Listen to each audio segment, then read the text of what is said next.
مصنفة.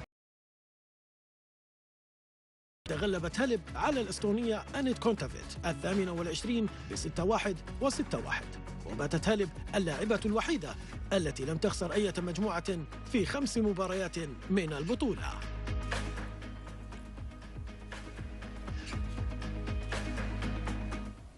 كشف منظمو أولمبياد طوكيو 2020 عن فيلاج بلازا، وهو مجمع خشبي كبير من الطراز الياباني التقليدي عند مدخل القرية الأولمبية، وسيكون بمثابة مكان للرفاهية والخدمات للرياضيين.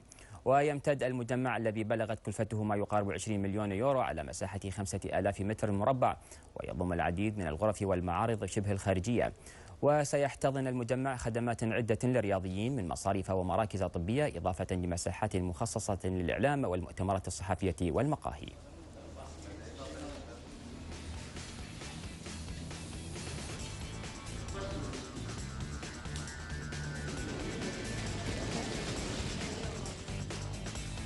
نهاية نشرة الأخبار، وهذا تذكير بالعناوين.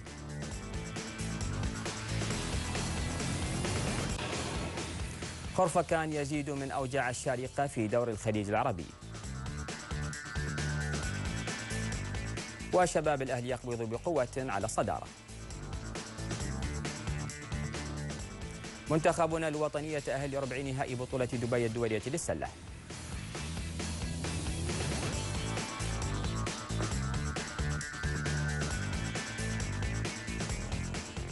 نهاية الأخبار الرياضية، شكرا على حسن المتابعة وإلى اللقاء.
إذا كل التحية. موجود لاعب مركز 3 في المنتخب التونسي اللي اسمه رضوان بن سليمان، صانع العاب نادي سلا الماجيك ياسين حاضر، ومعهم اللاعب الامريكي اللي اسمه وين ارنولد. على الجانب الاخر مارسيلو كوريا، عامر الساطي، زكريا الحسين، عمر الايوبي وجيريمي، اللي كان لعب مباراه ممتازه امام النادي الرياضي.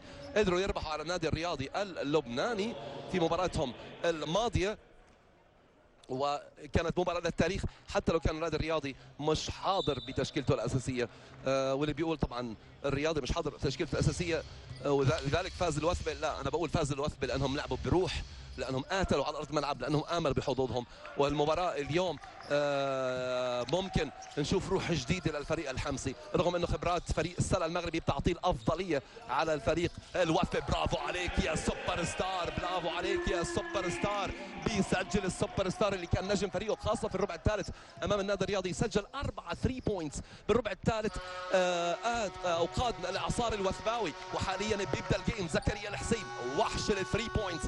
كل لاعب له بطولة بيظهر فيها، كل لاعب له بطولة بينولد فيها. أعتقد زكريا الحسين اللي لاعب موسم ممتاز مع نادي الوثبة، خاصة أنه وصل فريقه لنهائي كأس سوريا. أعتقد برأيي الشخصي هالبطولة ورت العالم العربي والباسكت بول وكل عائلة كرة السلة العربية على زكريا الحسين مع نادي الوثبة ببطولة دبي. 3-0 والرد لياسين المحسيني او عفوا الرد لياسين محسيني بالفعل. وهنا النقطة الخامسة للوثبة. عامر الساطي بيسجل نقطتين. عامر الساطي محاولة الرد لوين ارنولد، بتضيع الكرة على وين ارنولد. محاولة دائما عند عامر الساطي تحت الباسكت، بيتعرض للبلوك حاليا. وين ارنولد سجل 3 بوينتس ورد على زكريا الحسين. عامر الساطي سجل مع زكريا الحسين ليتقدم الوثبة 5-3 والكرة عند الوثبة ل 15 ثانية الآن. عمر بدك تلعب مباراة كبيرة يا عمر الأيوبي. ضاعت هالكرة، توصل عند وحش كرة السلة العربية عبد الرحيم نجاح للماجيك ياسين. بصر عند وين ارنولد. وين بنرحب بكل محبي ومشجعي ومؤازري النادي جمعية السلا، أهم الفرق العربية في الباسكت بول. رضوان بن سليمان بياخذ كرة على الثري بوينتس. ما شاء الله عليك، عين عليك باردة. رضوان من البرتغال للهلال السعودي، الشارقة الإماراتي، النجم الساحلي التونسي، حاليا بتجربة مع فريق جمعية سلا بهالبطولة. وجمعية السلوية بتاخذ التقدم بنقطة 6-5. دائما الكرة عند جيريمي بدفاع. الكرة دائما عند مارسيلو، بياخذ الكرة. وحش كرة السلة العربية الجديد على الثري بوينتس. زكريا الحسين، والله بزقف لك يا زكريا حسين، لاعب رائع ما شاء الله عليك. وبوجه رسالة شديدة جدا انه انا حاضر لتمثيل المنتخب السوري. ليه لا ما يكون حاضر لتمثيل المنتخب السوري اذا عم نشاهد لاعب شوتر بهالطريقة. قلبه حديد، الروعة، ممتاز يا زكريا الحسين. 8-6 الوثبويين بياخذوا التقدم بباسكت. 8-6 الجمعية السلوية المغربية، احسن فرق الباسكت بول عربيا اخر 10 سنوات. لما بتيجي تعد 3-4 فرق اكيد جمعية سلا واحد فيهم. عموما الكرة بتضيع على الوثبة، بتوصل عند الوحش عبد الرحيم نجاح. الوحش بيروح فيه عند سفيان كوردو اللاعب العملاق اللي بيرتكب خطأ هجومي. طبعا خطأ هجومي، ما في اعتراض، ما فيها كلام. هنا زكريا الحسين قدر يجبر على اوفنسيف فاول. طبعا نايس، برافو عليك يا زكريا. حكام اللقاء سالم الزعابي من الامارات، احمد الخميس من المملكه العربيه السعوديه، هناك الحكم اليوناني اللي اسمه كوستاس. دائما عند جيريمي، جود كول. 8-6 ترجع. 3 بوينتس عن زكريا الحسين. الله عليك تسلم ايديك، الروعه. 3 من 3 نسبة 100%. هالوحش اللي عم بيسجل على الارك مش معقول. زكريا الحسين عين عليك باردة. 11-6 9 نقاط سجلها زكريا الحسين. 2 بوينت سجلها عامر الساطي. 11-6 الوثبة لعصار الوثباوي بيشتغل. الروح الحمصية حاضرة وعمر الأيوبي بينطلق. عمر تعكس عن زكريا ولا عند مين؟ هذا جيريمي. لا زكريا الحسين، لكن هاردك هالمرة 3 من 4. 3 من 4 لا زكريا الحسين، نسبة 75% على الارك. برافو عليك. في مسماتش تحت الباسكت. رضوان بيحاول يستفيد من السايز على زكريا الحسين. رضوان بيحاول يعمل بنتريشن، حكم بقول فيه فاول. والله برافو للوثبة. اذا قلت انا فريق هوبس من الفرق اللي عجبتني بهالبطوله، وبعد هيك دخلنا وشفنا النادي الرياضي، لان النادي الرياضي رغم خسارته من الوثبه لانه على اعتبار لعب بالصف الثاني من الفرق اللي لعبت، هذا واحد من احلى الفرق اللي بحب دائما اشاهده نادي الوثبه في بطوله دبي، وبنحب نعللهم دائما على هالروح اللي عندهم، بيقاتلوا بامكانياتهم الموجوده. جمعيه السلويه المغربيه قلت احسن فرق الباسكت بول عربيا. ياسين الماجيك بروح فيها عند رضوان للوحش عبد الرحيم نجاح، مقطوعه. عامر الساطي لزكريا الحسين. زكريا الكره عند عمر الايوبي بيلحقها. جود جاب لعمر. رجعت عند زكريا. 3 من 4 على زكريا على الارك. سوبر ستار نادي الوثبه بيسجل على الثري بوينت 3 مرات، وبقول له للامريكي سجل لي لا. جيريمي ما سجل، بتضيع على جيريمي. لما تلعب مع بطل افريقيا وتتقدم عليه لغايه الان 11-6، انت فريق مش سهل يا الوثبه، انت فريق رائع بتقاتل الوثبويين القادمين من حمص الرائع. 11-6 فارق الخمسه قبل 5 دقائق و52 ثانيه. جيريمي 0 بوينت لغايه الان. ما ننسى انه الكوتش ممكن يستعين بكريس دانييلز على ارض ملعب مكان عمر الايوبي. كره تحت الباسكت عند عامر. اعتقد الكوتش عزام الحسين ممكن يدفع بكريس دانييلز اللاعب الامريكي ليعطيه قدرات بالانسايد. هذا ياسين محسيني. ياسين نروح للكره.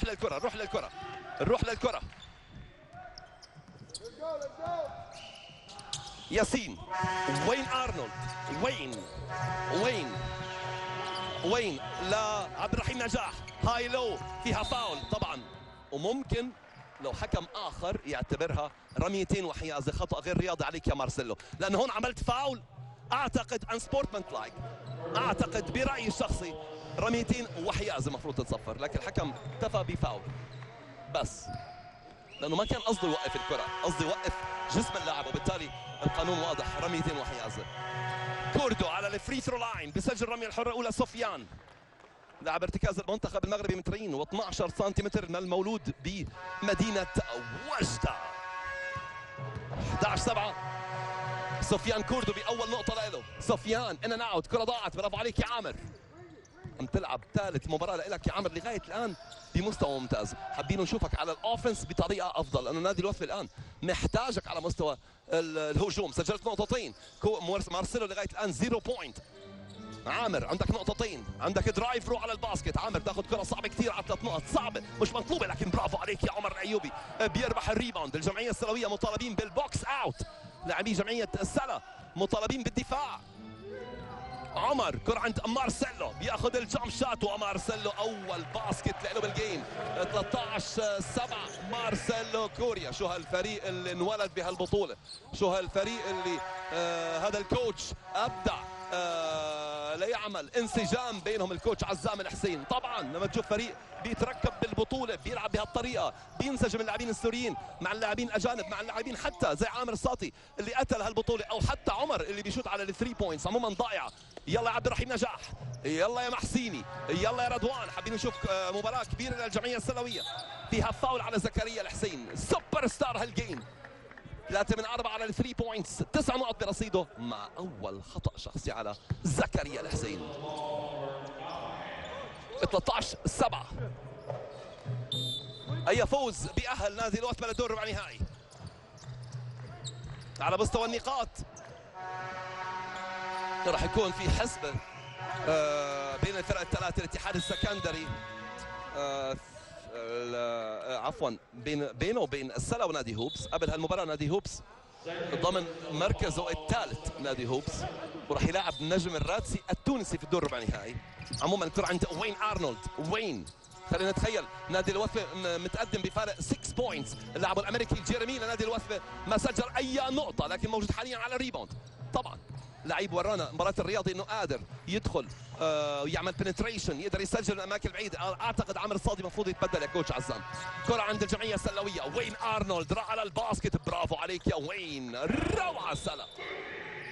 كوتش عزام الحسين راح ياخذ تبديل، يلعب بكريس دانييلز ومارسيلو كوريا تحت الباسكت، يسحب عمر ايوبي وعامر الساطي، وربما يدفع بلاعب سوري من لاعبين نادي الوثبه. اتحدث عن اشرف الابرش بعد ما يسحب اللاعب اللبناني عمر الايوبي. زكريا الحسين على الارك، هارد لك، عيني عليك باردة. يلا 3 من 5. مش معقول، شوته حلوه، شوته حلوه، بشوتها بقلب وما بيخاف من حدا، قلب كبير. كره عند مارسيلو، لمين؟ لياسين المحسيني. ماجد كرة السلة العربية، صانع ألعاب ولا أروع، واحد من أهم صناع الألعاب عربيا، لاعب رقم 5 مشاهدينا الكرام، رضوان سليمان. الرضوان من شارك منتخب تونس بكأس العالم وشاركهم بالألعاب الأولمبية الدولي التونسي اللي له أكثر من 20 سنة في المنتخب التونسي. محسيني، ياسين 3 بوينتس، بيسجل التايم اوت للكوتش عزام الحسين. أعتقد هالتركيبة حاليا الماشي ممكن حل عليها التعب، خاصة انه جيريمي 0 بوينت، مارسيلو كوريا عنده بس باسكت. كل الشغل عم بيكون على زكريا الحسين على مستوى الاوفنس. كرة عند عامر الساطي، عامر تحت الباسكت، عامر الساطي، عامر لزكريا. جيريمي اول نقاطك بالجيم، اخيرا بيسجل مع تمريره حاسمه لزكريا الحسين. شو لعيب يا زكريا، شو هالسبيرت يا زكريا الحسين. ما شات قال له سجل يا جيريمي باول 3 بوينتس له بالجيم ليتقدم الوثبه 16-12. الماجيك ياسين المحسيني العملاق المغربي او هذا التونسي رضوان عند وين ارنولد ما بيرد، بترجع بايدين مارسيلو كوريا اللي بيلعب وكانه بعمره ال20. برافو عليك يا مارسيلو كوريا، جود جاب. مارسيلو مسجل نقطتين لكن عامل شغل دفاعي مميز لغايه الان مع الوثبه. جيريمي زكريا الحسين، زكريا بدرايف، برافو عليك يا وحش، برافو عليك يا وحش، روعة روعة روعة، والله بزقف لك، والله بزقف لك. 11 نقطة لزكريا الحسين، روعة زكريا. والأروع الآن وين بهالدرايف، 7 نقطة للاعب الأمريكي وين أرنولد. 18-14. شو هالجيم، 11 نقطة ب8 دقائق ونص سجلهم الحمص الجميل بالقميص رقم 9 والاسم زكريا. جيريمي مارسيلو تحت الباسكت، مقطوعة. التايم اوت بيقرب للكوتش عزام مع اللحظات الأخيرة.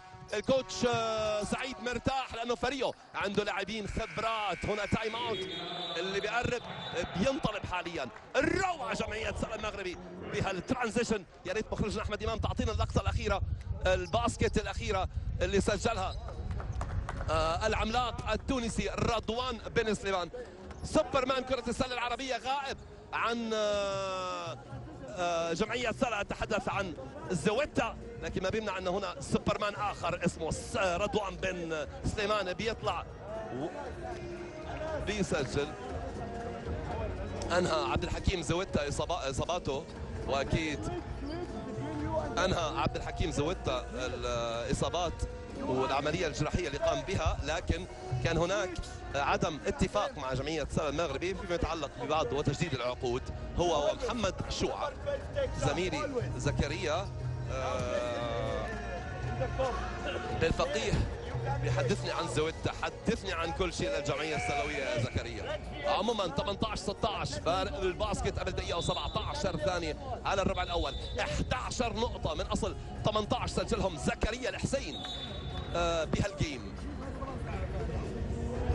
رئيس نادي الاتحاد السكندري سيد محمد صلحي أكيد اللي كان حاضر اليوم في غداء رؤساء الوفود، حاضر ايضا عبد الرؤوف بن طالب رئيس نادي الجمعيه السلويه المغربيه. شخصيتين بتحبهم دائما لما بتشوفهم. هناك ايضا السيد اياد السباعي رئيس نادي الوثب اللي عمل شغل كبير مع ناديه. بنقول له بنهنيك بهالفريق، بنهنيك حتى بفريق كره القدم اللي وصل كاس الاتحاد الاسيوي العام الماضي، وان شاء الله نادي الوثب نشاهده دائما في البطولات المقبله، بطوله دبي والبطوله العربيه. انا الشعبان على ارض الملعب، كريس دانييلز كذلك، هذا اللي كنت بطالب فيه مكان عامر الساطي، لكن عامر قرر الكوتش عزام يخليه على ارض الملعب. عامر بيحاول يعمل درايف، عامر بالقوه بده يسجل. عامر ضاعت هالكره، برافو عليك يا عبد الرحيم نجاح. بتوصل مغربيه عند الماجيك ياسين للاعب الخبره الخبير زكريا المصباحي صاحب ال40 سنه ما بيسجل. نادي الوثبه هل بينهي الربع الاول؟ ربع اول رائع جدا لنادي الوثبه السوري. هذا الفريق اذا ما ودع البطوله، هذا الفريق اللي بتزقف له هو بيودع البطوله نادي الوثب السوري. لكن لغايه الان متقدم 18-16 دائما عند كريس دانييلز. شو عملت؟ مش معقول، شو عم تعمل يا كريس دانييلز؟ اخذ الباور موف اب اند ان، روعه سوبر سلام دانك. مش معقول يا كريس دانييلز. 20-16 شو هالباور اللي عندك على طريقة لبرون جيمس عمل سلام دانك الأخير. كريس دانييلز كرة ضايعة دائما عند مين؟ عند رضوان بيحاول يرد. كوردو سفيان على البازر بيسجل. ربع أول جميل. 20-18 عم بينتهي. يا ريت مخرجنا أحمد إمام تعيد لنا السلام دانك الأخير، ما في فاول. الربع الأول بينتهي، خلاص، لكن يا ريت نشاهد السلام دانك الاخير. الروعه من كريس دانييل، رائع لكريس دانييل. لا مش هالسله، لا مو هالسله، هاي سفيان كوردو اخر ثانيه، لكن قبل هيك سوبر جام اخذ الباور موف ودخل بباور بنتريشن دانك ولا احلى للامريكي اللي اليوم وثباوي ليعطي التقدم لفريقهم. 20-16 بعد هيك عملاق كرة السلة المغربية العملاق سفيان كوردو بيقلص الفرق لباسكت.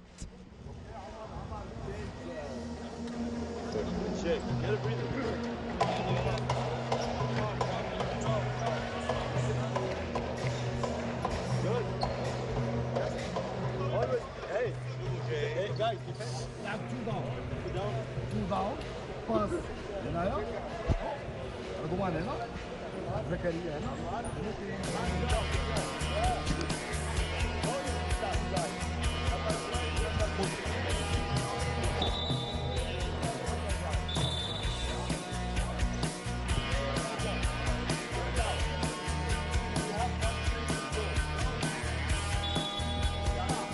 إذا هنا بعض الهايلايتس لأبرز أحداث الربع الأول من الجيم. 20-18.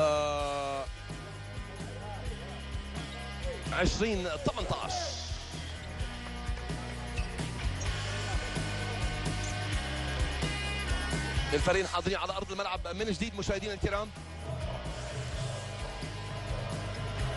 9 ريباوند بالنسبة لجمعية 8 ريباوند بالنسبة لفريق الجمعية السلوية. 9 ريباوند للوثبة. الوثبة شات على مسافة الثري بوينتس أكيد بالربع الأول. شاهدنا بتألق الرائع والهائل سوبر شوتر زكريا الحسين. 4 من 11 بالنسبة لنادي الوثبة. زكريا سجل 3 من 5 وجيريمي سجل 1 من 2. وهنا كوردو بيحاول يعمل الدرايف. آخر لاعب سجل بالكوارتر الأول هو أول لاعب بيسجل بالكوارتر الثاني واسمه سفيان كوردو. 2 و11 سنتيمتر أو 12 سنتيمتر للقادم من وجدة المغربية. 20-20. عمر الأيوبي. نادي الوثبة ما شات أي رمية حرة. فريق سجل 20 نقطة ما سجل أي رمية حرة. معناها بالكوارتر الثاني المفروض يعمل بنتريشن أكثر، يحصل على الأخطاء أكثر بوجود هذا اللاعب الأمريكي بالقميص رقم 44 اللي بيرتكب خطأه الشخصي الأول كريس دانييلز.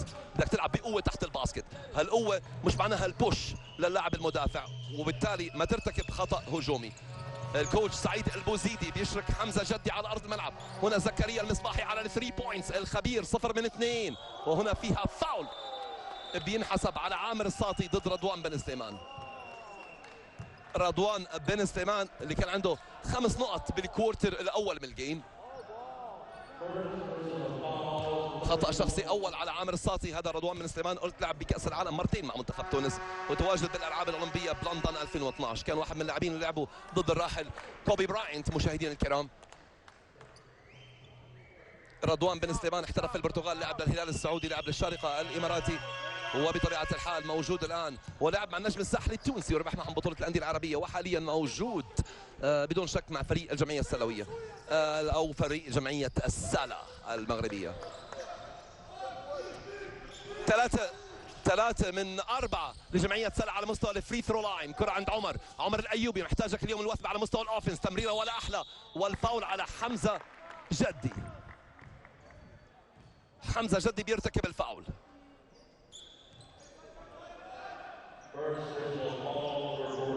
أول خطأ شخصي على حمزة جدي. هذا خطأ الشخصي الأول أيضا على فريق جمعية سلا بالكوارتر الثاني. هناك خطأين على نادي الوثبة بالكوارتر الثاني. عمر الأيوبي. عامر الساطي المفروض تلعب بالانسايد. طبعا دائما عند كريس كيف بيضيع الكره. كريس دانييلز لغايه الان مسجل 2 بوينتس. الكره دائما عند الماجيك ياسين. شوفوا الرائع اللي اسمه ياسين. شوفوا هالدربل عموما الوحش. كوردو لياسين. عين عليك بارده. دربل يمين شمال تحكم مش معقول. انس على الدفاع سبين عمل كل شيء بالباسكت بلقطه واحده. ياسين محسيني لكن العبره في الخواتيم يا حمزه ضيعها. انس لمين يا انس. عمر الأيوبي المفروض تكمل على الباسكت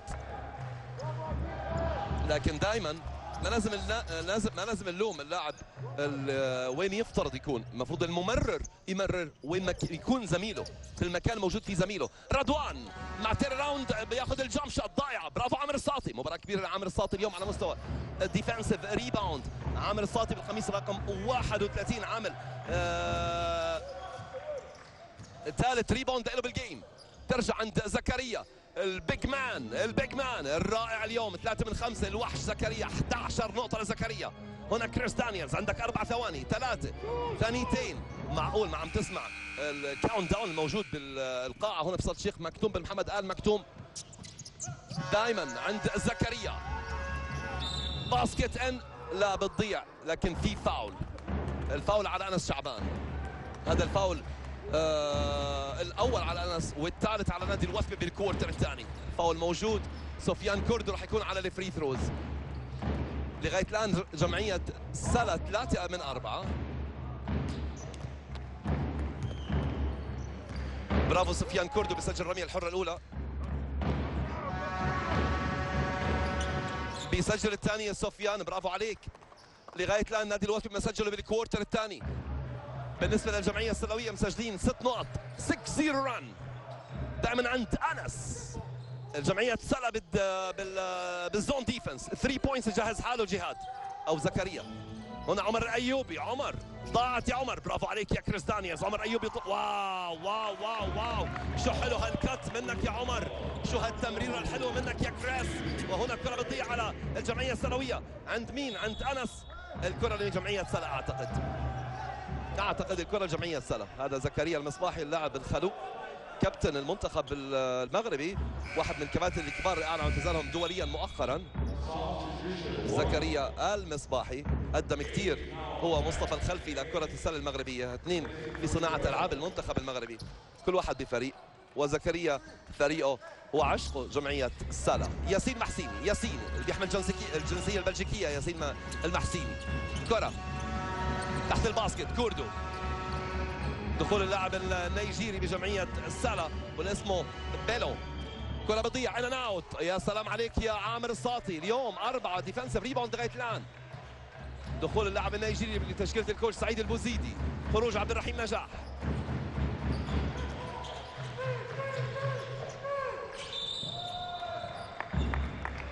انت لعيب باسكت يا زكريا الحسين، انت لعيب باسكت مهم يا زكريا الحسين، انت قلب كبير يا زكريا حسين. فاول راح بين 3 لاعبين وحصل على الفاول، راح يكون على الفري ثروز. برافو عليك وحش، اول رمية حرة بنجاح.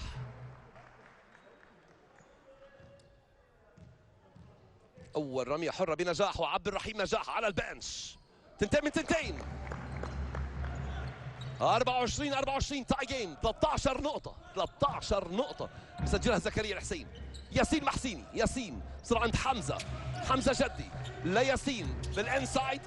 جود ديفنس لكريس دانييلز، لكن سفيان كوردو ضحك عليه وربح الفاول، وسفيان كوردو راح يكون على الفري ثروز. سفيان برصيده 7 نقط، سجل مرتين على مسافة.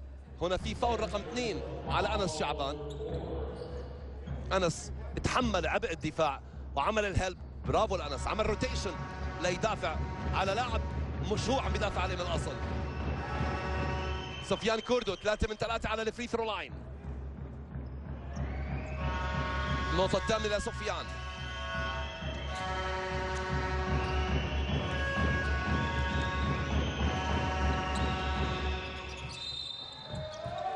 نادي الوثبة انهى الربع الاول متقدم 20-18 لغايه الان، مسجل 4 نقط، 7 نقط بالنسبه لنادي جمعيه سلا. لكن اللي كان في عامل ادفانتج عند فريق الوثبة انه قدر يسجل 7 نقط، او عفوا لفريق سلا قدر يسجل 7 نقط بالفاست بريك. نادي الوثبة رغم انه انهى الربع الاول متقدم لكن ما كان عنده اي نقطه من الفاست بريك. خروج كريس دانييلز، دخول جيرمي على ارض الملعب مع مارسيلو كوريا. الان بالنسبة لجمعية سلا دخول عبد الرحيم نجاح أمان مكان سفيان كوردو اللي عنده 8 نقط وسجل 3 من 4 على الفري ثرو لاين. ياسين دبل تيم، عامر لمين؟ لعمر أيوبي، مفروض يكون يعمل كت على الباسكت لكن عمر بيسجل على الارك. الروعة عمر، 27-25. عمر الأيوبي بنقطته الخامسة بالجيم. جود جاب لعمر الأيوبي. والله الوثبة فريق ولد بهالبطولة، هذا الفريق تحديدا. شوفوا هالفريق، شوفوا هالتركيبة الرائعة. حدا يقول لي لاعبين اجانب؟ طبعا كل فريق بالعالم عنده لاعبين اجانب. ريال مدريد عنده 9 لاعبين اجانب. ريال مدريد لعبت لكم اللاعبين الاسبان اصلا موجود بالريال. بتشوف رودي فرنانديز، سيرجيو يول، لاعبين او 3 من ريال مدريد بيلعبوا اسبان للريال، لكن بعد هيك بتلاقيهم من القاره الاوروبيه والقاره الامريكيه. ولا زمن انه لاعبين من خارج الدولة. جيرمي باك تو باك الآن نادي الوثبة. عمر أيوبي سجل وجيرمي بيسجل ثاني رمية ثلاثية له بالجيم. والعانة مع نادي الوثبة إعصار كبير قلت منذ مباراة الأمس أمام الرياضي. حاليا 30-25 بياخدوا الفارق. الوثبة بالربع الأول عمل فارق 6 نقط، كان أعلى فارق في المباراة 13-7. وهنا الوحش الكبير عبد الرحيم بيضيع. هارد لك يا عبد الرحيم نجاح. أعلى فارق عمله جمعية سلا 3 نقط، اعلى فارق عملوا الوثبة 6 نقط وحاليا الخمسة. بالربع الاول 13-7 وحاليا 30-25. عمر الايوبي ليش حاسس فيها 3 بوينتس؟ حاسس فيها 3 بوينتس من جديده. مارسيلو هل تسحب الكره على الكورنر؟ لا، بيربح الفاول وراح يكون على 2 شوتس. شو ذكي يا مارسيلو كوريا، ما شاء الله عليك مارسيلو كوريا. شو هالاداء وشو هالجسم وشو هاللعيب. عم نتكلم عن لاعب وصل لل 40 سنه مارسيلو كوريا. لو وصل ل 40 سنه ما بدي اظلمه، لا يبدو لسه ما وصل ل 40 سنه. عموما الكرة ما فيها تو شوتس لأنه حاليا أخطاء نادي جمعية سلا 4. توصل عن جيريمي صاحب السكس بوينتس أمام ياسين، حاسس فيها 3 بوينتس هالكرة. مارسيلو هل تاخذها بتعكسها؟ لا. طيب حاليا 8 ثواني على نهاية الهجمة. بيسجل نادي الوثبة 3 بوينتس، بنروح لتايم اوت يا مخرجنا أحمد إمام. بيسجل الوثبة 3 بوينتس، بنروح لتايم اوت لأنه راح يكون فارق 8 نقط بالجيم، راح يكون أعلى فارق بالجيم. حاليا فرق 5 دائما عند عمر أيوبي، المفروض ياخذوا كويك شوت. زكريا الحسين عمر راح ياخذها كويك شوت. خلاص 3 بوينتس، هي 3 بوينتس، هي 3 بوينتس. بعدها تايم اوت؟ لا ما فيها تايم اوت لأن الكرة ضاعت. ترجع لوين؟ عند ياسين الماجيك للخبير زكريا. اللاعب النيجيري اسمه بيلو بياخذ كرة بدون عنوان الضايعة. عامر الساطي وحش الريباوند، ما بيخلي اي ريباوند، ما بيرحم منك يا طماع، ما بيخلي اي ريباوند لاي حدا للاعب. برافو عامر الساطي، 6 ديفنسيف ريباوند لعامر الساطي لغايه الان.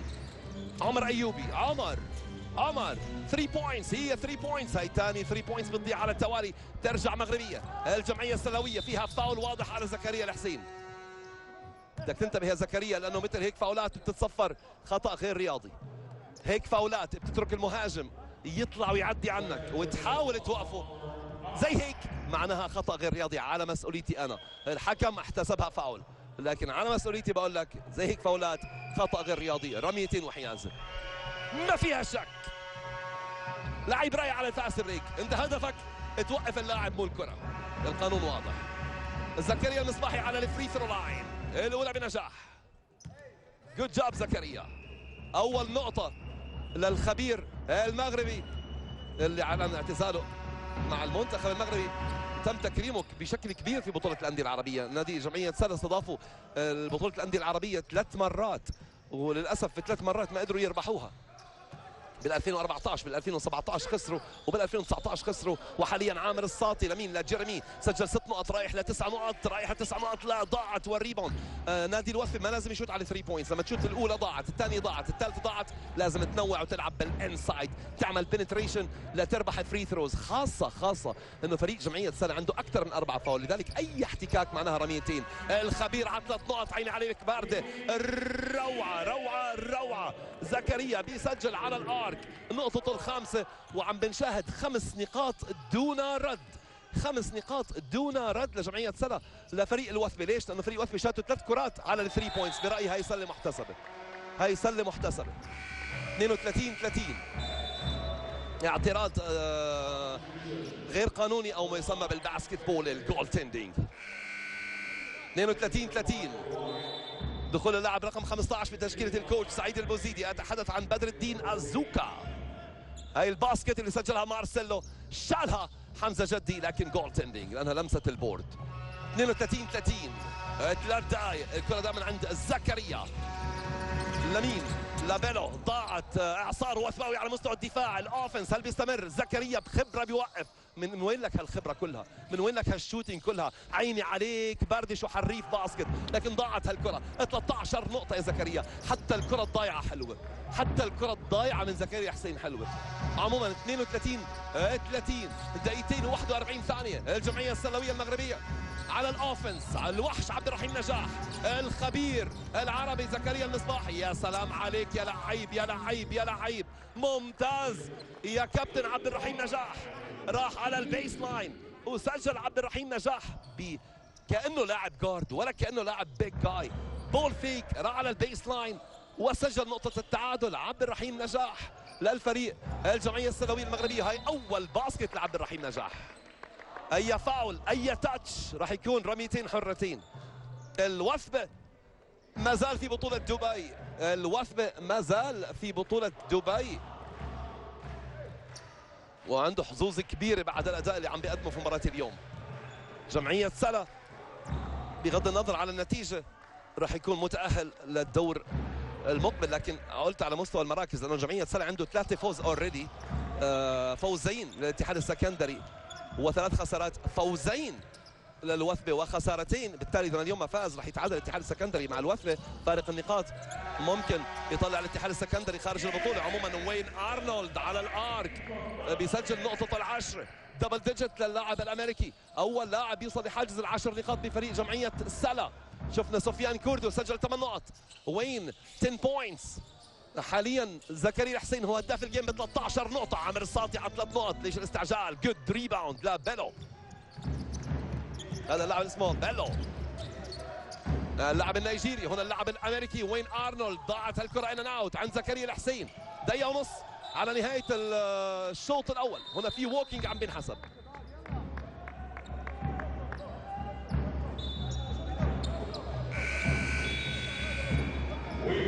شو هالجيم الحلوه، جيم حلوه.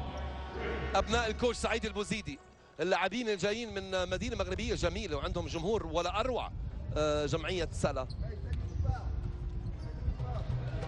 الفريق اللي ورانا باسكت بول حلوه، بدنا نعطيهم حقهم. نادي جمعيه سلا في السنوات الاخيره باسكت بول حلوه، رغم ما كانوا محظوظين في بطوله العرب للانديه، لكن ما يمنع عنهم ابطال افريقيا 2017 في رادس التونسيه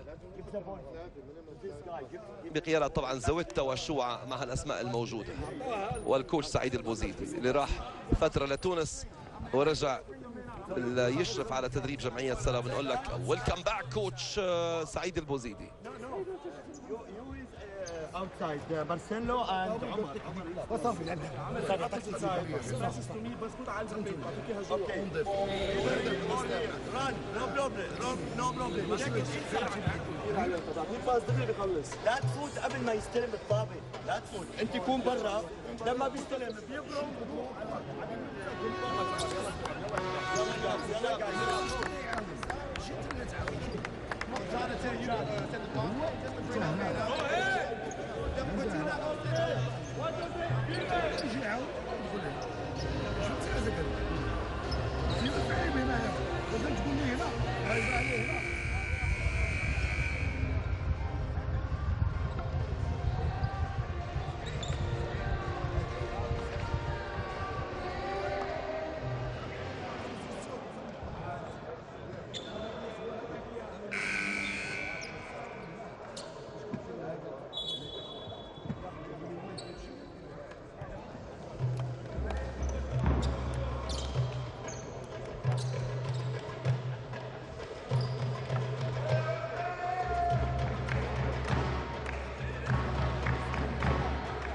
خمسة 33 الفريقين بيرجعوا على ارض الملعب.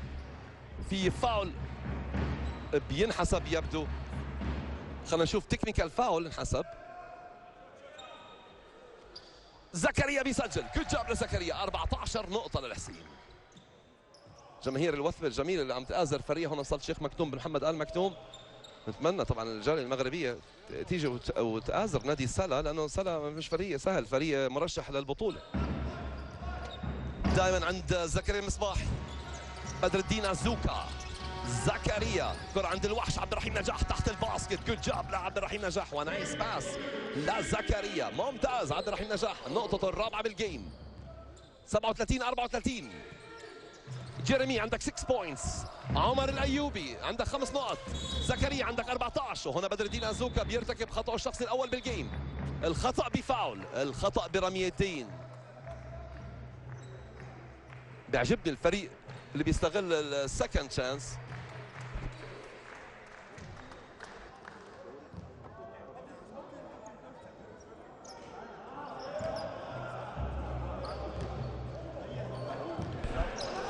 عامر الساطي، 3 نقط برصيدك يا عامر، صاروا 4. الفرق باسكت. زكريا دقيقة واحدة، نحضر حالنا لدقيقة واحدة. هل اعصار الوثباوي رح يرجع اخر دقيقة؟ هل جمعية سلا رح يسيطر وياخذ الافضلية مع نهاية الشوط الاول؟ خلينا نشوف.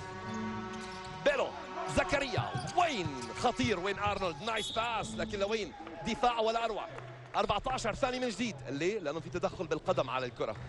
لما بيكون في تدخل بالقدم على الكرة معناها الهجمة ترجع على 14 ثانية، مطالب الوثباويين بالدفاع 14 ثانية من الآن، ومطالب لاعبي فريق الجمعية السلوية يسجلوا ليكسبوا الليد، لكن عامر الساطي سرقها، راح ضمنها، حصل عليها 3 بوينتس عن طريق زكريا الحسين. ممكن جيريمي ممكن ياخذ التقدم بنقطة 38 37. ممكن بالانسايد بنتريشن يحصلوا على الفري ثروز. جيريمي لعمر، عمر مع بول فيك درايف، عمر اول ذا واي، ضيعت كرة ما بتضيع. عموما زكريا الحسين مطالبين بجامب شوت.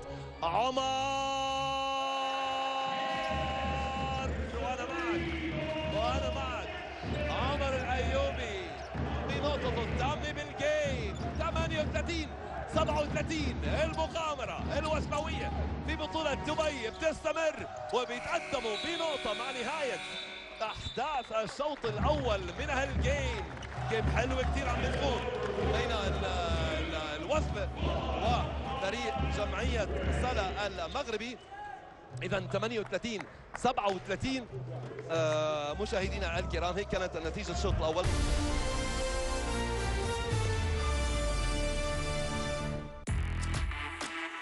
Special scenes out there today, special memories.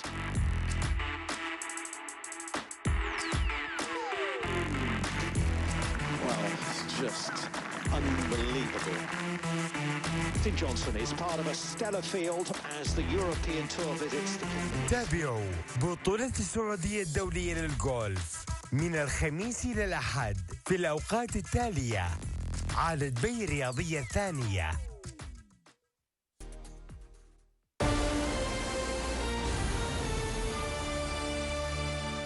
عموما الفرق نقطة حاليا لنادي الوثبة السوري، يتقدم على جمعية سلا المغربي بفرق نقطة واحدة. مشاهدي الكرام، في نقطة ادفانتج كانت لفريق جمعية سلا بالشوط الأول، انهم سجلوا 10 نقاط بالفاست بريك. ما سجل أي نقطة نادي الوثبة السوري على الفاست بريك، يعني سهل الوثبة الشوط الأول ما سجل، لكن الوثبة كان عنده على ال 3 بوينتس 7 من اصل 21 نسبة 33%. بالنسبة لنادي سلا سجلوا 5 3 بوينتس من اصل 14. الرميات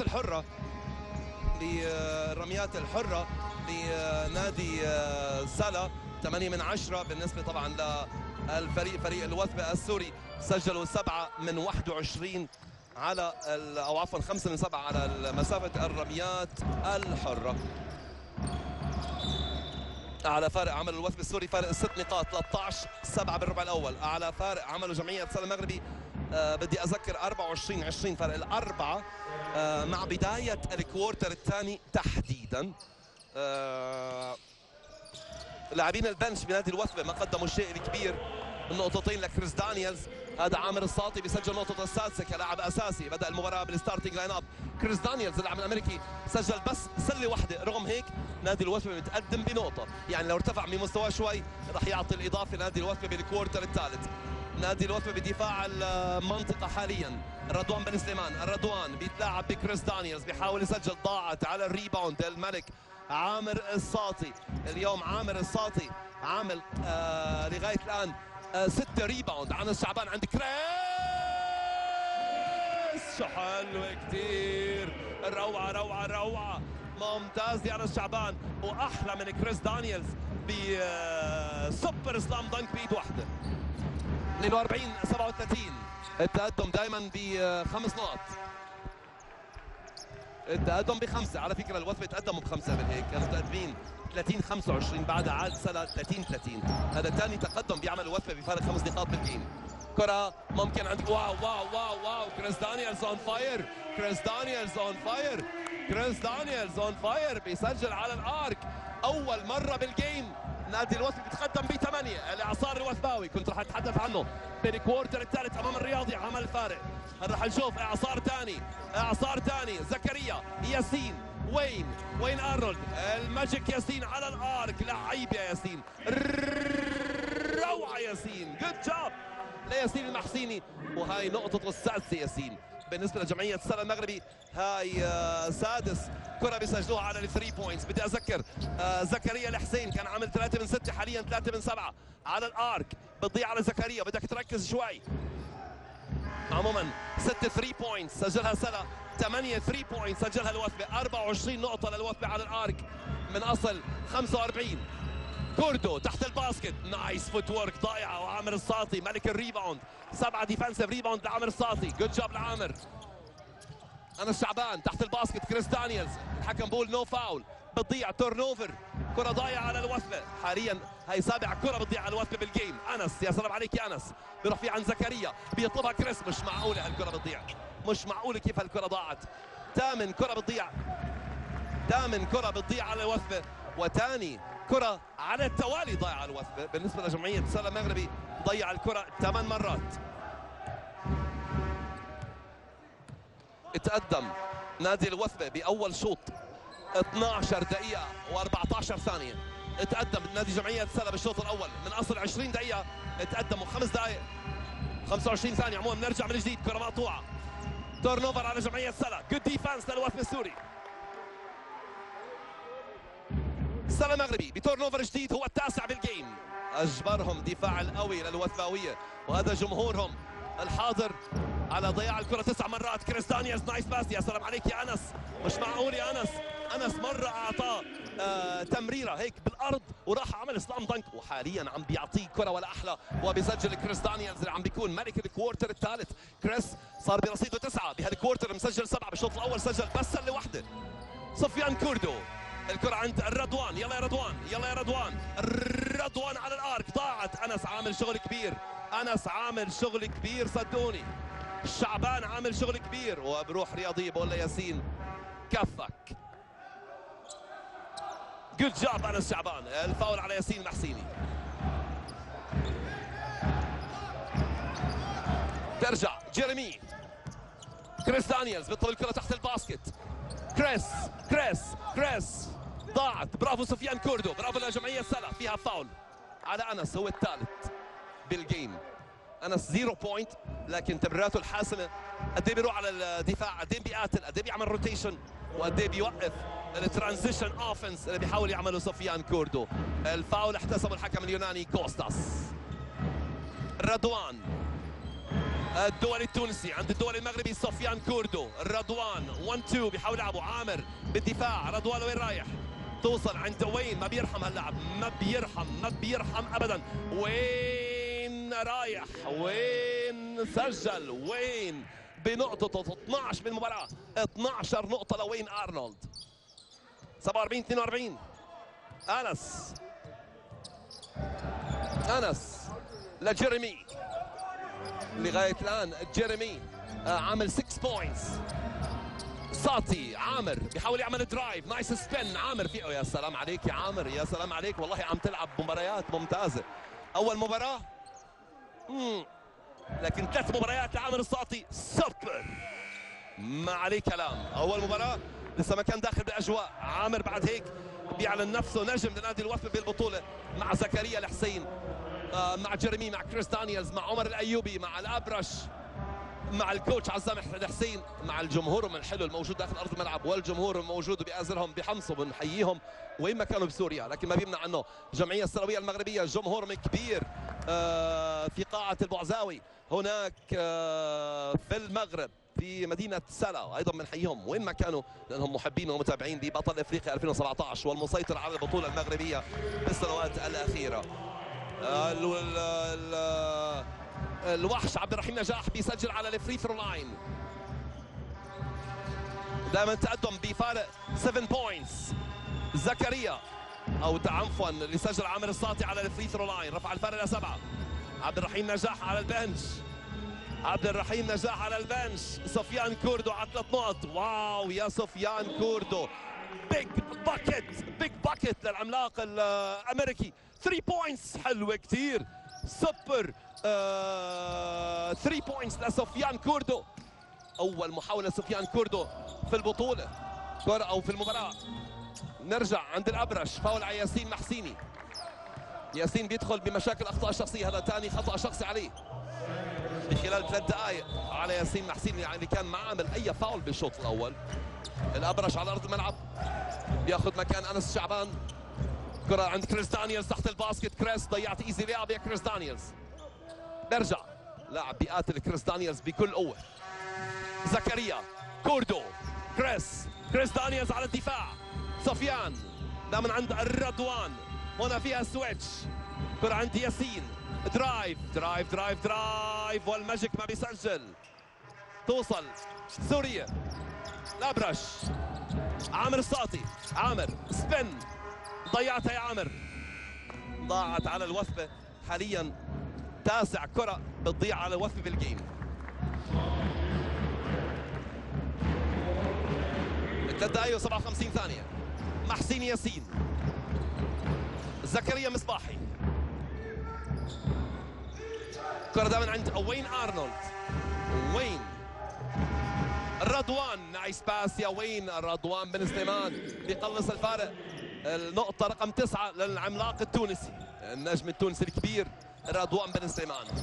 تونس اللي عم بتفرجينا لاعب بالريال مدريد حاليا، كان موجود بالدالاس مافريكس بالان بي. يتحدث عن صالح الماجري اللي موجود مع الريال، راح يكون حاضر معهم. كره ضايعه، اعتقد التايم اوت مطلوب. التايم اوت للكوتش عزام الحسين مطلوب حاليا. زكريا بيسجل وبالسلامه لزكريا. التعادل 49 7 نقط دون رد. 7-0 رن. برافو للجمعيه السلويه، روعه جمعيه سلا. مارسيلو بالانسايد، مارسيلو بياخذ الجامب شوت، ضايعه. تايم اوت اذا ما ضاعت هالكره، لكن عامر الساطي بيسجل وبيرفض انه فريقه يتاخر بالنتيجه. 10 نقط لعامر الساطي مع 7 ريباوند، 3 ريباوند ليوصل لدبل بهالجيم.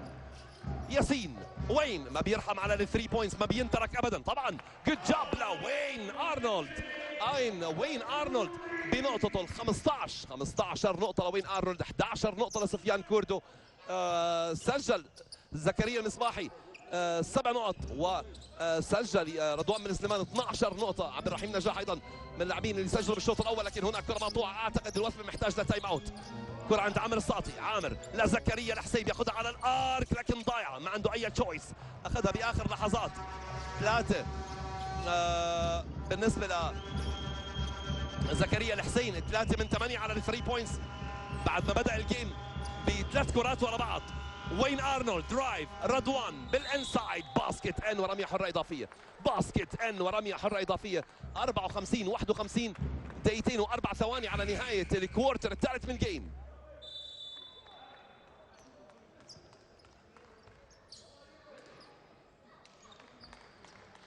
عبد الرحيم نجاح راح يدخل على ارض الملعب. نايس باس بالريفرس اللعب، سجل رضوان نقطته ال 11 المباراة، رايح لنقطة 12 صاحب الرقم 12. لا، ضاعت ان اوت. 8 ريباوند للساطي. عامر مع 10 نقاط، ضايل له 2 ريباوند ليعمل الدبل بهالجيم. جيريمي وقفت عن التسجيل، المفروض تساعد الوثبة اكثر. كرة لوين؟ عند عامر لمارسيلو، عمر الايوبي، يا ايوبي بتضيع الكره. ما زلت عند رايي نادي الوثب محتاج لتايم اوت، على مسؤوليتي انا. 56-51 الفارق صار 5 نقط، دقيقه و34 ثانيه صار الفارق 5. الفريق اللي كان متقدم 47-42 سجل 4 مقابل 14 نقطه لجمعيه سلا المغربي. روعه سلا. جيريمي، عامر، مارسيلو بيطلب الكرة. لمين هالكرة؟ ضاعت هالكرة، محتاجين تايم اوت. قلت على مسؤوليتي، اذا نروح على التايم اوت اخيرا. دقيقة و17 ثانية على نهاية الكوارتر الثالث.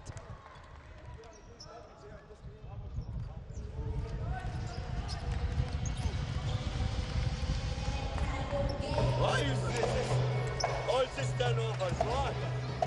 Follow me. Right. We have to focus in this. Marcelo, he could position inside. Give him the ball. وين عم تروح اشرف؟ Transition defense. هلا possibility. لا تستطيع Under. Last hand. On the point guard, I go under. No, Leriga, step up.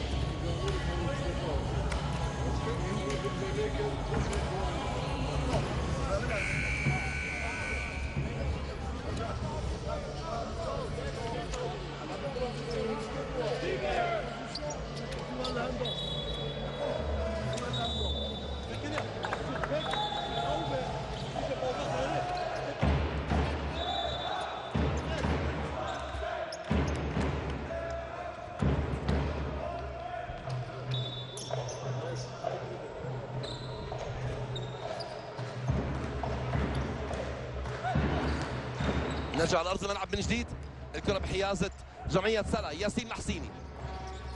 نادي الوثبه حاليا بتشكيلته جيريمي الابرش، عامر الساطي، مارسيلو، عمر ايوبي، فيما طبعا جمعيه سلا رضوان، محسيني، مصباحي، بيلو، وكذلك عبد الرحيم نجاح، لكن كره مقطوعه. جيريمي بسرعه عند الابرش، راح على الباسكت، الابرش على الباسكت، كيف ما بسجلها الكره، كيف ما بسجلها الكره يا اشرف الابرش. عموما ياسين زكريا، الفريق الخبير، الفريق الرائع، جمعيه سلا بياخذ الافضليه بفارق 5. ياسين بيحاول يعمل درايف على الباسكت وبيسجل الرائع الماجيك ياسين، بيسجل ياسين نقطته الثامنه في المباراه. جود جوب. فارق 7، اعلى فارق بيعمله جمعيه سلا المغربي بالجيم على نادي الوثبه. هم بالشوط الاول عملوا فارق 4 كان الاعلى 24-20، ونادي الوثبه كان فارق مرتاح. عموما جيرمي وقف عن التسجيل، لما بتكونش ماشي معك على 3 بوينتس اعمل درايف، روح بنتريشن، سجل او احصل على رميات حره. الفارق 7، 10 ثواني على نهايه الربع الثالث من الجيم. ياسين محسيني، ياسين محسيني بيربح الوثبه، بيبقى بالدور ربع نهائي. بيخسر الوثبه، بيودع، بيربح الوثبه، بيودع الاتحاد السكندري، وبيكون بين المراكز الثاني والثالث والرابع. اتحدث عن هوبس وسلا ونادي الوثبه. عموما هذا الربع الثالث عم بينتهي 58-51، فارق 7 نقاط لمصلحه سلا المغربي. مشاهدينا الكرام،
عودة الفريقين مشاهدينا الكرام على أرض الملعب حاليا.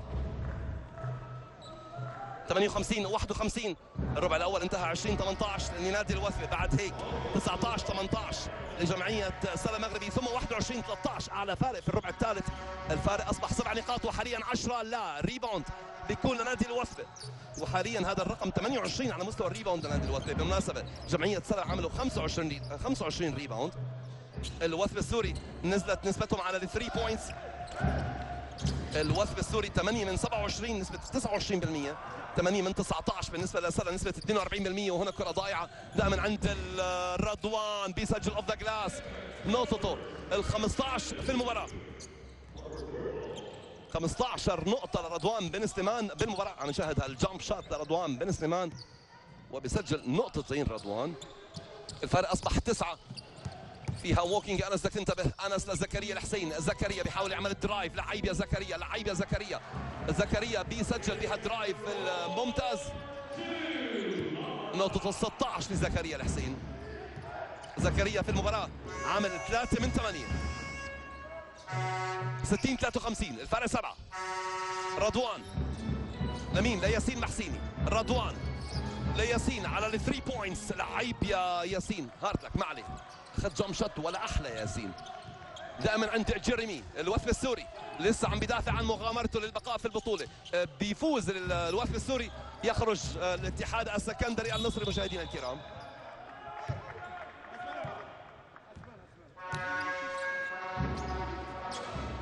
دقيقة ونص على الكوارتر الرابع والأخير.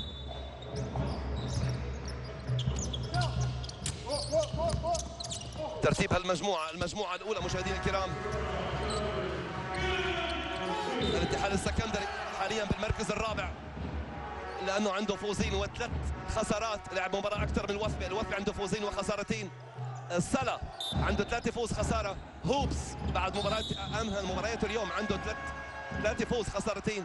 والرياضي متصدر المجموعة عنده 4 فوز وخسارة واحدة كانت أمام الوثبة. الاتحاد السكندري فوزين، فاز الوثبة يخرج الاتحاد السكندري اوتوماتيكلي، بيكون هوبس والسلا والوثبة على فارق النقاط بينهم، وحسب قديش بيفوز الوثبة، لكن حاليا متاخر لانه سلا متقدم ب5. كريس دانييلز بيقلص الفارق صاحب ال10 نقاط. كريس اللاعب اللي جاي من البنش، لاعب نادي الرياضي والحكم السابق. 60-56 مغامرة الوثبة موجودة. فريق انولد بهالبطولة، فريق اندعم بهالبطولة، فريق حقق فوزين لغاية الآن على AUD الجامعة الأمريكية في دبي وعلى الرياضي، وحاليا مع بطل افريقيا 2017 المدعم بالنجم التونسي رضوان بن سليمان عم بيكون متقدم، كان متقدم بفارق 7 و8 و9، لكن حاليا متاخر بفارق ال4. وحاليا ازوكا بياخذ كره على ال3 بوينتس ضائعه. يا سلام على مارسيلو، شو وحش، مش معقول، ما شاء الله عليك، عين عليك بارده، شو لعيب يا مارسيلو. ديفنسيف ريباوند بالعالي دائما عن جيريمي. كريس دانييلز بيطلب الكره، رضوان على الدفاع، الحكم هل راح يعطي الفاول. جيريمي على الارك ضايعه. الريباوند عند نيجيري بيلو، ما شاهدته عمل شيء هاللاعب النيجيري. ياسين، رضوان، عبد الرحيم نجاح، ضايعه. الريباوند مارسيلو، لكن ترجع عند اللاعب النيجيري حاليا الى بدر الدين ازوكا. محسيني فارق 4. رضوان بيضيع، وكريس دانييلز على الريباوند بينطلق. كريس تحمس كثير، راح حافظ على كورته، فيها فاول يا حكم برايي. 3 بوينتس لجيريمي، 3 بوينتس اخيرا بيسجل وبيرجع الوثبة 60-59. اذا ما ضاعت هالكرة زكريا الحسين راح يسجل بعدها على 3 بوينتس. اذا ما ضاعت هالكرة زكريا الحسين راح ياخذ كرة يبدو على 3 بوينتس. خلينا نشوف سلا هل بيسجلوا او لا. الكوش سعيد البوزيدي حتى يضمن التسجيل ويزيد التسجيل ويرفع نسبته، بيشرك وين ارنولد اللاعب الامريكي بالقميص رقم 9، ورضوان بياخذ البريك. 60-59. ياسين محسيني، ياسين درايف، روعة ياسين، ضايعة. قلت إذا ضاعت هالكرة زكريا الحسين بالقميص رقم 9 راح يسجل على 3 بوينتس. خلينا نشوف جيريمي هل بيعمل درايف، بيسحب الدفاع، بيعطيها لزكريا على الكورنر، هل بيسحب الدفاع وبيعطي زكريا على الكورنر؟ لا، كريس بياخذها على ال 3 بوينتس. بيسجل كريس دانييلز على ال 3 بوينتس حاليا لياخذ الوثبة التقدم 62-60.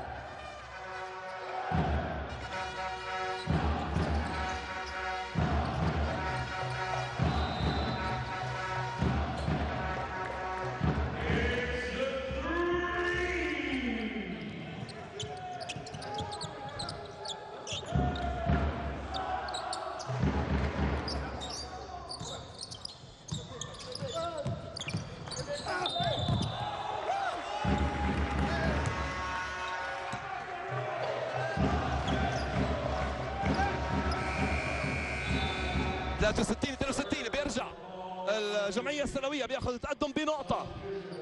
هنا في فاول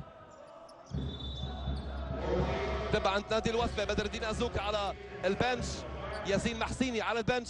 على فكرة على مسؤوليتي، هذا احسن وقت لنادي الوثبة السوري ياخذ التقدم على جمعية سلا، ومو بنقطة، باثنين وثلاثة وأربعة. إذا رضوان على البنش، ياسين على البنش، سفيان كردو على البنش، هذا أحسن وقت لهم لنادي الوثبة لياخذ التقدم. هلا حاليا متأخرين بنقطة، 63-62، الفارق نقطة.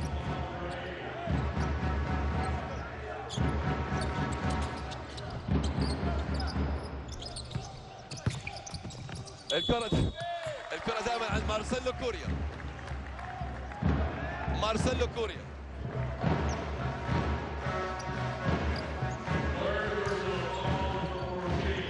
حمزة جدي بيرتكب الفاول، رميتين لمارسيلو كوريا. التشكيله بيلعب فيها الكوش سعيد البوزيدي، نيجيري بيلو، وين ارنولد، زكريا مصباحي، عبد الرحيم نجاح، وحمزة جدي بغياب ياسين محسيني، رضوان وسفيان كوردو. هالثلاث اسماء مهمه. ثلاث اسماء مهمه، ياسين كبوينت جارد، رضوان كلاعب ثلاثه، وكسفيان كوردو كلاعب بيلعب كلاعب سنتر في الخمسه، مركز خمسه. بالتالي هالثلاث لاعبين بيعملوا مشاكل عند جمعيه سلا، لذلك هذا قلت احسن وقت لفريق الوثبه ليرفع الفارق، مو لنقطه حاليا، لا اكثر من نقطه، 3 و4 و5 اذا مسكوا هاللاعب اللي عنده الكره تماما. ضاعت الريباوند لمين؟ راحت لمارسيلو. 3 و4 ولد، 3 و4 و5 نقط، احسن وقت للوثبه. الماتش اب اللي عم بشاهده على ارض الملعب لمصلحه الوثبه بغياب رضوان مع حسيني وبغياب سفيان كوردو. ما ظلمت حدا. الفارق صار 4 بعد ما كان متاخر الوثبه بنقطه، صار 4. ومو هيك كمان، اذا الوثبه وقفوا اللاعب رقم 9 حاليا بيقدروا يروحوا ل6 نقط و7 نقط. ويطلب المدرب المغربي سعيد البوزيدي تايم اوت، لكن حمزه تحت الباسكت. جود جاب لحمزه، روعه حمزه، ممتاز يا حمزه. ومارسيلو كوريا اخذ الريسك وتركه فاضي، وسجل حمزه بسوبر جام. روعه حمزه جدي. الفارق باسكت. جود جاب. الجمعيه السلويه مطالبين بالدفاع. احسن الفرقه العربيه بالباسكت بول مطالب بالدفاع، لكن كريس دانييلز بيضرب على 3 نقط. صار الفرق 5 اللي حكيت عنه قبل دقيقتين، قبل ما يكون قبل ما ياخذ التقدم نادي الوثبه. كانوا متاخرين بنقطه.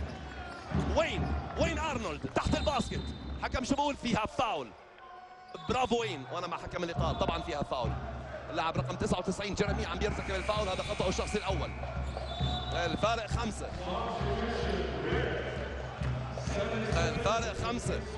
بهذا الفوز، واذا ما استمر هذا الفوز النادي الوثبه راح يكون في الدور ربع نهائي، نادي الوثبه.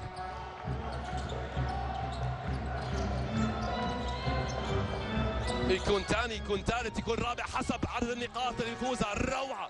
الروعه مش معقول. المغامره الوثبويه عم تستمر. حدا يقول لي الوثبه عم بيربح. سلا بطل افريقيا 2017 باسماء انس شعبان، زكريا الحسين، الابرش، كريس دانيال، جيرمي، عامر الساطي، عمر الايوبي.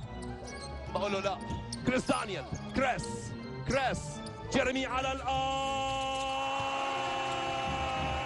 ما بظلم حدا. 3 لاعبين نحتاجهم. قلت بخروج ياسين محسيني، بخروج رضوان، بخروج سفيان كوردو، الوضع قريته والوثبه متاخر بنقطه. قلت قادر نروح ل4 و5 ويرفعوا الفارق. حاليا فارق 8 نقط، حاليا فارق 8. المغامره الحمصيه حاضره. الوثبويين مش معقولين. روعه. وانا ببصم بال10. الفارق 8، 3 دقائق و13 ثانيه. التايم اوت يا مخرجنا احمد امام. اذا ما سجل زكريا الحسين الغائب عن التسجيل عن 3 بوينتس، هو مع بدايه الجيم سجل 3 ورا بعض، كان اون فاير وراح ورفع رصيده زكريا ل 16 بوينتس بالجيم. اللاعب رقم 9 اذا ما سجل على 3 بوينتس حاليا بنروح للتايم اوت. الفارق 8، بروح لل11 او لا. زكريا الحسين راح ياخذ دبل سكرين. زكريا بيحاول يعمل درايف، بمر عند انس شعبان، انس على الساطي، 1-2 عند كريس. تمريره لوين؟ بدون عنوانها اي كلام. تورن اوفر، فرصه للجمعيه السلويه. يلا يا رضوان. ياسين اخيرا بيرجع، رضوان بيرجع. لاعبين كنت اطالب فيهم طبعا، هاللاعبين رضوان وياسين، وحتى عملاقهم سفيان كوردو. الكره عند مين؟ عند زكريا على الارك، الخبير بيضيعها. الريباوندر بيكون وين ارنولد تحت الباسكت بيحاول يسجل، لكن كريس بقول له مش على السله الحمصيه، مش على السله الوثبويه، وعامر بيدافع عنها. عامر بقول هالبلوك حاضر. مش معقولين. شو هالقلب وشو هالروح وشو هالحلا وشو هالروعه وشو هالباسكت. جيرمي باسكت تايم اوت، لكن ضاعت. عبد الرحيم نجاح. يلا يا محسيني، يلا يا سلا، شو هالدفاع، شو هالروعه.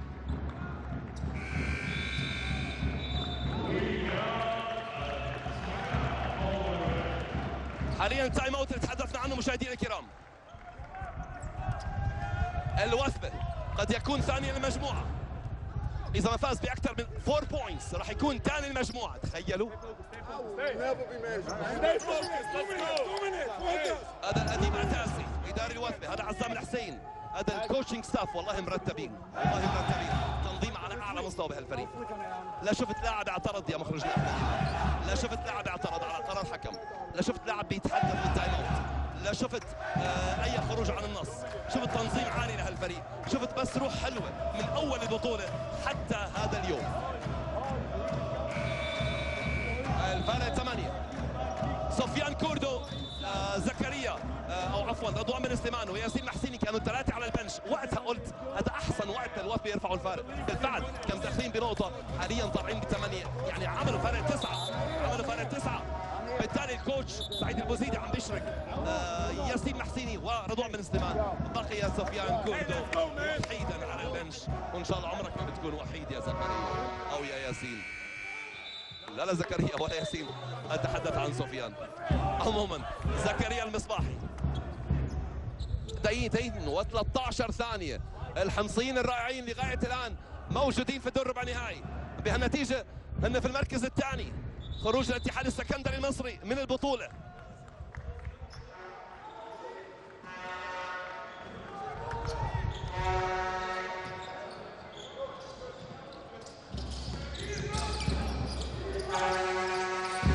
نادي سلا رح يكون بالمركز الرابع وهوبس بالمركز الثالث اذا ظلت النتيجه بهالطريقه.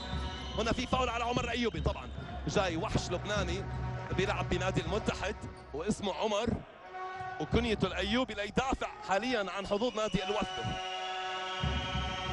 يفوز باكثر من 4 نقط، بيكون المركز الثاني هوبس المركز الثالث وسلا بالمركز الرابع. بيفوز باي نتيجه بتاهل. اقل من 4 نقط، لكن خلينا نشوف الهجمه لانه عبد الرحيم نجاح بيخسر الكره والحكم بيحتسب الفاول، وبالسلامه لعبد الرحيم نجاح، بالسلامه لعبد الرحيم نجاح.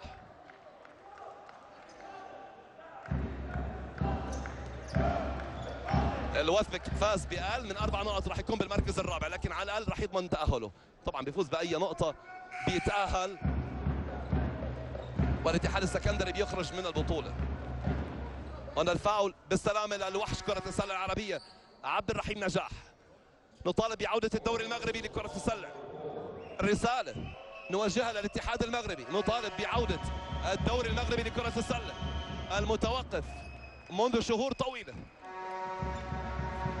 اللاعبين محتاجين يلعبوا، محتاجين يطوروا أدائهم، مستواهم، عقودهم الاحترافية. اهتمام بلاعبين كرة السلة في المغرب، كرة السلة المغربية عاملة إنجازات على غرار كرة القدم، مش أقل، كان ممكن توصل لكأس عالم، وإن كانت لعبة كرة القدم هي اللعبة الشعبية الأولى. الفرق بينزل ل6.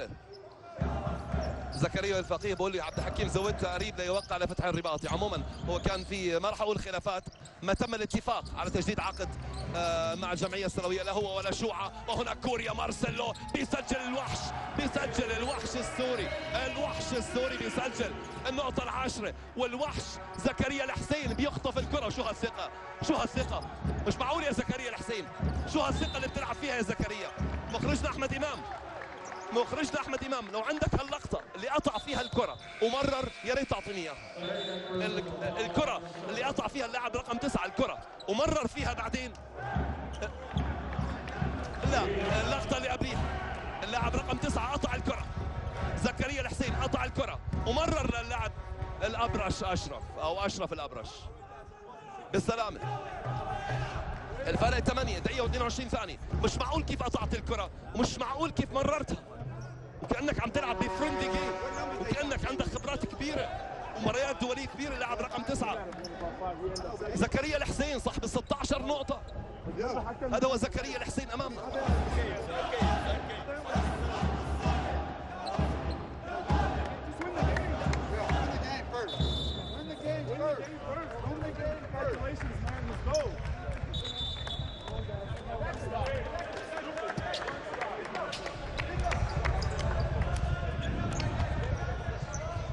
الفريق المغربي امامنا فريق الجمعيه السلويه، احسن الفرق العربيه قلت بالباسكت بول اخر 10 سنين اكيد جمعيه سلا. نتكلم عن جمعيه سلا الرياضي، هذول اهم الفرق العربيه، الفرق التونسيه خاصه النجم الساحلي حاليا مونستير، ما ننسى الاتحاد السكندري المصري بطل العرب اخر نسختين. اشرف الابرش عم بيضيع الرميتين حرتين. اشرف ما نضع الضغط كثير على اشرف لانه عنده خبرات كبيره. اشرف الابرش على الرميه الحره الثانيه. اشرف بيضيع. اشرف الابرش الفارق 8. ما بيرفع القبعه على الاطلاق. نادي جمعيه السلويه المغربيه ما بيرفع القبعه على الاطلاق او ما بيسلم بالرايه ابدا.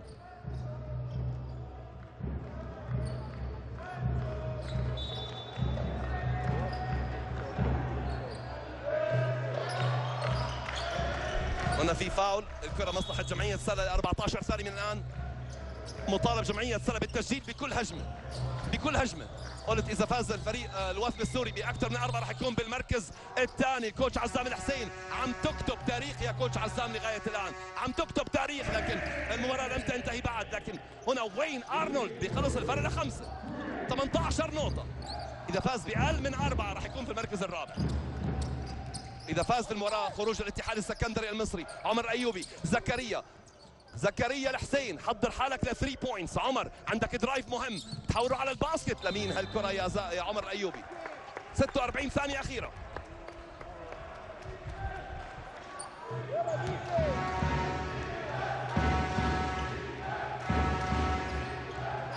محسيني أقل من 4. الوثبة في المركز الرابع. أكثر من 4 راح يكون بالمركز الثاني. عبد الرحيم نجاح. نترك حسابات الأرقام نحكي على الباسكت. رضوان على الباسكت. الفارق أصبح 3 نقط. أصبح 3 نقط. برافو لرضوان بن سليمان. حاليا الفارق 3 75 72. هوبس راح يكون في المركز الثالث. سلا بأقل من 4 حاليا بالمركز الثاني. زكريا بيسجل هو وفريقه أكثر من 4 بيروحوا للمركز الثاني. هل بيفعلها أشرف الأبرش لتكون سلة تاريخية لك؟ هل بيسجلها أشرف الأبرش لتكون سلة تاريخية لك؟ راح تكون سلة تاريخية لك. واو واو واو. ضيعها أشرف الأبرش قبل 5 ثواني.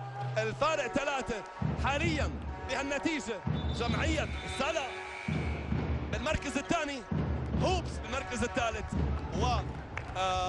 الوثبة بالمركز الرابع مشاهدينا الكرام. الوثبة بالمركز الرابع مشاهدينا الكرام. قبل 5 ثواني و6 أجزاء بالعشرة من الثانية على نهاية الجيم. والاتحاد السكندري خارج البطولة. مش معقول 3 بوينتس لو سجلها الأبرش راح تكون تاريخية بالنسبة له، لأنه راح يودي فريقه كان للمركز الثاني بهالمجموعة.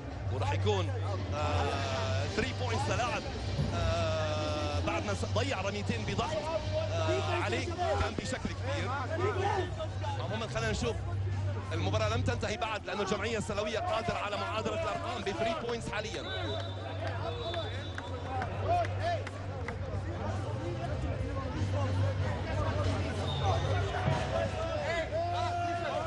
الجمعية السلوية عندهم شانس ليعادوا الأرقام على 3 بوينتس. صغار كبار أطفال الكل حاضرين ليتابعوا هالجيم.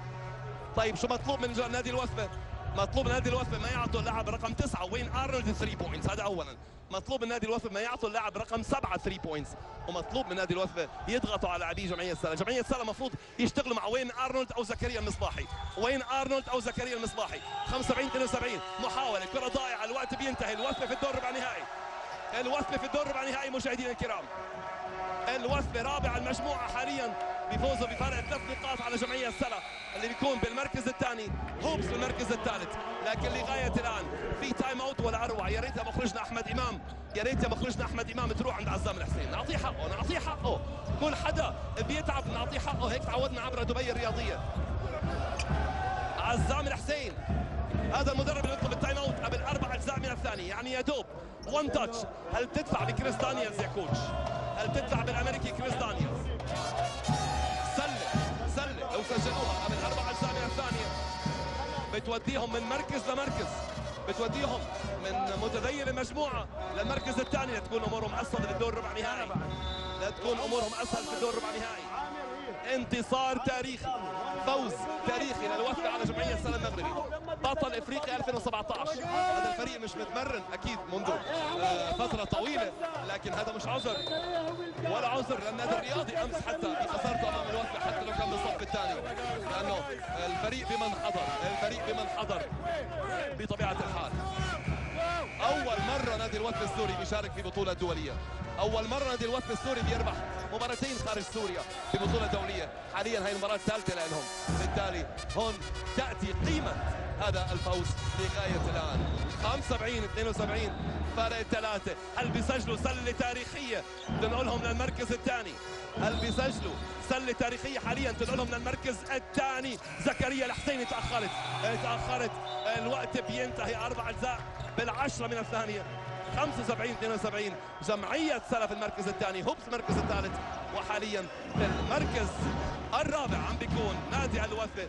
الاتحاد السكندري يغادر بطولة الأندية العربية لكرة السلة، أو عفوا يغادر بطولة دبي الدولية لكرة السلة. مشاهدينا الكرام، انتصار ولا أروع لنادي الوثب أكيد. بنقول هارد لك لفريق جمعية سلا المغربي. فريق الوثب تابع انتصاراته، حقق 3 فوز مشاهدينا الكرام. هذا كان الفوز الثالث على حساب AUD، على حساب الرياضي، وعلى حساب جمعية سلا المغربي.